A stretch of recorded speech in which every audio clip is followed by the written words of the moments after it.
today we're here to talk about Spurs. Yes. And Manchester City.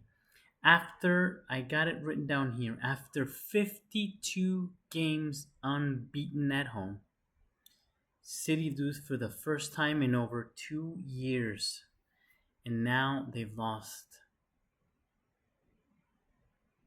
5 matches in a row. Are we in crisis? Are we in crisis, Man City? Guardiola just signed a new contract, or there's talked about him not leaving, signing a new contract. Is that actually worse for the team? Are the people in the dressing room, are the players losing faith in their manager? Is there an ego battle going on? Because today, the injuries, I don't think could have played much of an excuse, certainly with that goal amount of goals scored on you at home. And a lot of players were back. So let's jump into it. So some people are saying that Haaland is not having a great season.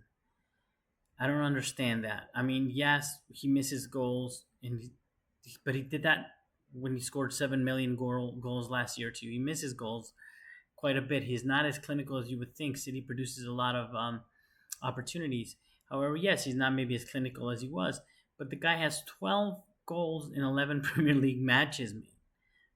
So I don't think that's a problem. And he just scored a hat trick on international duty, so he's scoring goals. Of course, this match, he missed him. He missed him. Let's get into it. Before the game started, there was no Romero and no Van der Ven for Spurs, and that should have been a huge concern. And they were left with probably concerns with pace, especially without Van der Ven, because we know that they play a high line. And City have Haaland, and they obviously have speed in their team and precision, so it should have been a concern. Didn't turn out to be such. City had Stones and Akanji back, which should have been incredibly reassuring. However, and also, I would say I'm going to go as far as all the way up until the first few minutes of the game, it was in City's hands, and it should have been a result. Bissouma, which is such an important player defensively, took a yellow card 20 seconds into the game. So they got their center backs back. Their team is pretty much in good shape. Maybe I would say De Bruyne would be something that's missing, and obviously Rodrigo. But other than that, they're in tip-top shape. Their center backs are back. The main center backs out of the opposing team are out. And Bissouma gets a yellow card in 20 seconds. They were ready to go. As a matter of fact, on the 4th minute, Haaland misses a sitter. And again on the 10th minute. So that's when things started looking bad. He doesn't put those two away, and I think the game changes. And then there's a great cross that finds Maddison for the first goal.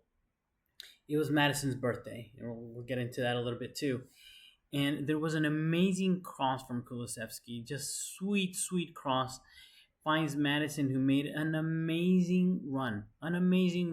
Look at the movement. Look at the pattern there. He's coming from the same side, plays a 1-2, gets into, and nobody tracks back with him.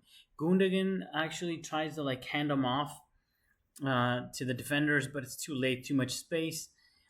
He walks in and finishes in an amazing fashion. Then Son scores for you FIFA players an L1 finesse shot, which he has us so accustomed to, that curler where he cuts into the right. Even if you know he's going to do it, it's hard to mark. And it was just beautiful. Son, we're not supposed to be happy for Spurs ever or like anything that they do as Chelsea fans. But I love that player, man. I wish that would have been a Chelsea player. It would bring fans from Asia in. Just amazing. I know there's times when we needed somebody on the wing, and I wish that we would bring him in. But I know very well that was never going to happen. But I really like that player. Anyway, amazing goal. Then City starts playing out from the back as normally they do, but under pressure, Guardiola loses it, and Maddison recovers it, having an amazing night.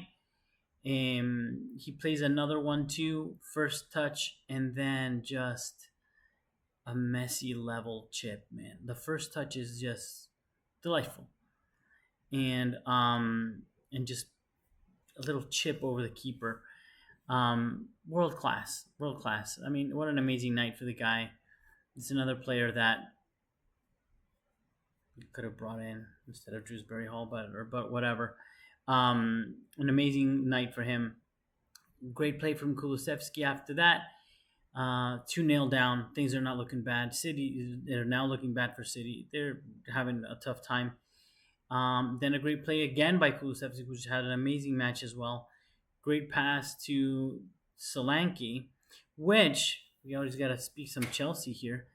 Solanke was a youth player for Chelsea. And where did I make some notes here? Because he was one of those young promises that we had. Obviously, he played under 23s for Liverpool as well, but he scored twice in the youth cup in 2015, 2014. He was playing the Academy Player of the Season, where he had scored 41 goals. So there's one of those Chelsea players from the youth academy that we thought would come through. Good to see him doing well, even if he's doing it at Spurs. We know we didn't have any room for him, so I'm just glad that he can make it over there. Anyway, going back to it, Kulusevski, great game. After the Guardiola mistake, the 1-2, Lionel Maddison is what I'm calling him today, just for the day, just for those 7 minutes particularly, but probably what an amazing game that he had. Happy birthday, Lionel Maddison. On the 53rd minute, so they're down 3-0. It's kind of game over at that point. In the 65th minute, Solanke has a great run on the counter. Like a great run, but hands it up off to Kulusevski, who can't finish. Then on the 60th minute, City began to appear again. They got a couple of shots on goal. Again, same story. Haaland misses a couple of chances. One of the headers is just embarrassing. He's been accused of having crappy headers. I don't think he's terrible, but he's not that great.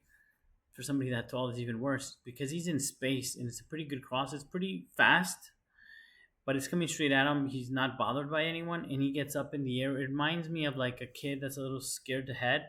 Puts their head back a little bit and just do the twinkly eyes thing, and just heads it over the ball, and then misses a one-on-one. However, the Spurs goalkeeper did a really good job, and throughout the game, and particularly blocking those shots, Vicario. And also he blocks another one from Gundogan that was like should have scored, but he did his thing. Foden had a poor game, I think, and had a poor touch, and he leaves Kulusevski behind. Like he messes up, and Kulusevski just beats, passes the ball to Kulusevski, and Kulusevski does a huge run, passes it on to Johnson. That could have been the fourth right there, but it hits the post. And the long story short here on this one, guys, is that happy birthday, Lionel Maddison. And then, I'm not supposed to be happy that Spurs does anything as a Chelsea fan, but I am happy in this scenario because although they're approaching us in the table, I really want Manchester City to fall, and I made another video about that. That's what's best for football, because whenever somebody dominates as much, even though I may be a fan, like for example, I like Real Madrid a lot, but once they get their treble, championship, Champions Leagues, whatever, they need to slow down. We don't want people to get too ahead of us, and I think City that's the concern. And I really wish they would fall really hard this season because I want to see Pep Guardiola put to the test, really, because he always has had the greatest team ever and no major transitions to manage.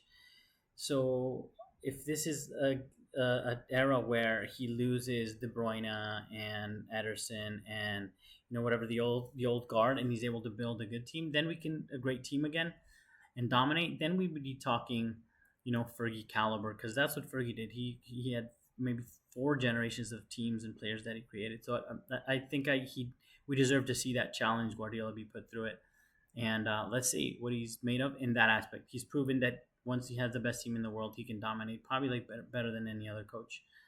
So I think that would be great for football to see and give an opportunity for other teams to make the fight a little bit better in terms of championships and league positions, and see new champions coming in, although Liverpool's doing really well.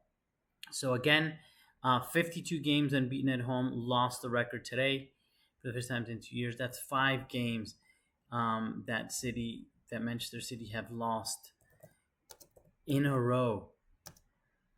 Let me just have a quick look here, guys. So 3 Premier League games and 3 Premier League games for a total of 5. So they lost today to Tottenham. They lost to Brighton at Brighton. They got destroyed again by Sporting 4-1. Then they lost to Bournemouth, and they lost to Spurs, who has them twice. I forgot that they beat them at the cup. Oh my god!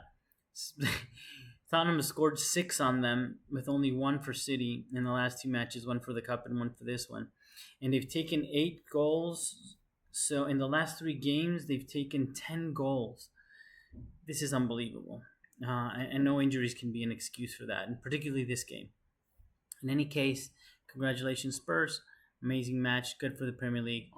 And let's hope that they stay away from us on the table for us Chelsea fans. And I'm not that concerned. We're doing great as well. So everybody, just have a great weekend. Enjoy the rest. Let's continue watching. We got Manchester United and Ruben Amorim. I'll be making a video about his debut. I happen to be watching the game later today. So have a good one, everybody.